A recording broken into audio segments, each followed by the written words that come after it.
Good afternoon and welcome back to Dr. Logic Awkwardly Does Logic. I would like to give a little bit of a kind of summary and wrapping up of System T today by means of the segue into the next systems that we'll be talking about. So we've talked quite a bit about what you can prove in T and what it's good for. So the characteristic axiom is that necessity implies truth, and this is good for interpretations of necessity where necessity implies truth. So like if something is necessarily true, then it is true. This seems to be a good sort of principle to have. But also we might want to have that, P is possible, if P is true, then it is possible. And this is just one of our other T theorems, which is the converse. But I want to say a little bit about what you can't prove in T and also about what it isn't appropriate for. So why you might not want to have this as your final system of logic. Well, you don't want it for your final system of logic because there's so much more that we can be doing. Anyway, just to remind yourself, we've got the T axiom that necessity implies truth. And from this, we can prove the converse, that truth implies possibility. We also have this cool theorem that it's possible that P's truth implies its necessity. But we can also have various substitution instances of all of these theorems because it's a normal mode of logic. Uniform substitution is acceptable. So that means that we have things like if it's necessarily possible that P, then P is possible. Or even more complex things such as if it's necessarily, possibly necessary P, well, then it's necessarily, possibly necessary P. So two questions to ask here. One is, what about their converses? Can we prove, say, that possibly P implies necessary possibly P? Or could we, if we have as another substitution instance that necessarily P implies necessarily P, what about the converse of that? That anything that is necessarily necessary. So could we prove these things in system T? Easy answer is no. So this is not a theorem of system T. This one is not. And for the ones that are not, you can see that they are not by giving a reflexive counter model where they are false. Since system T is sound, we can't prove anything false in it. So we kind of know that from the get-go. The next question to ask is, well, are these plausible modal principles?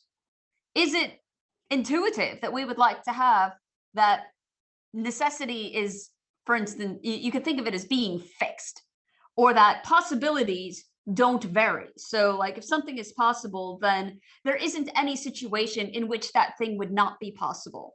Or the idea here is that necessity and contingency aren't matters of accident, that they are themselves necessarily fixed. So you might think that these are, even if they are not provable in system T, they might be plausible principles that we might want to add to get a stronger system. So on that point, I'm going to say, hold that thought. We will come back to these. But going back to the other question of like, what is T not good for? There's a very clear there's a very clear modal notion which it isn't good for. And that is when we interpret box as it is obligatory that P, or it is required that, or any other sort of deontic notion about obligation and permission. So the diamond would then be, it is permitted that P.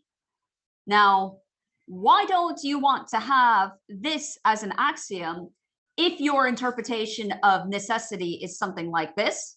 Well, as I always tell my students, just because it's obligatory that you brush your teeth every day doesn't mean that everybody brushes their teeth every day. We are constantly failing to meet our obligations. It's a depressing thought, but it's true. And modal logic needs to be able to take into account human fallibility.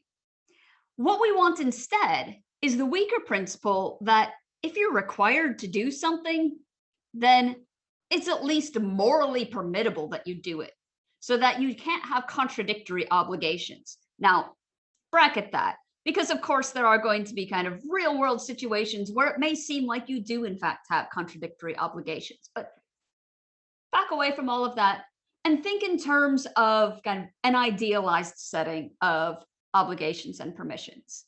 These are ones where we don't always satisfy every obligation that we have, and so we don't want to accept the T axiom, but where everything that we are required to do, it's at least possible for us to do. It's at least something that is permitted. So this is going to be the axiom that we will adopt for our next system, which will be system D, and the mnemonic that you can use to remember that is D for deontic. So there you go. Here's our nice segue video moving from system T to system D. And in the next couple of videos, we will do all of the same sorts of things like what can you prove in it? What sorts of models do these look like? What are interesting properties that this logic has? And as we start building more and more logics, we will also look at the question of how do all of these logics relate to each other? So we know that T is an extension of K. Everything that you can prove in K, you can also prove in in T. You could prove the same thing about D. D is also an extension of K. But what's the relationship between the two of them? Every new logic that we start talking about, we will ask that question. But until then, hope you're enjoying things. Get ready for some obligations and permission, and I'll see you next time. Cheers.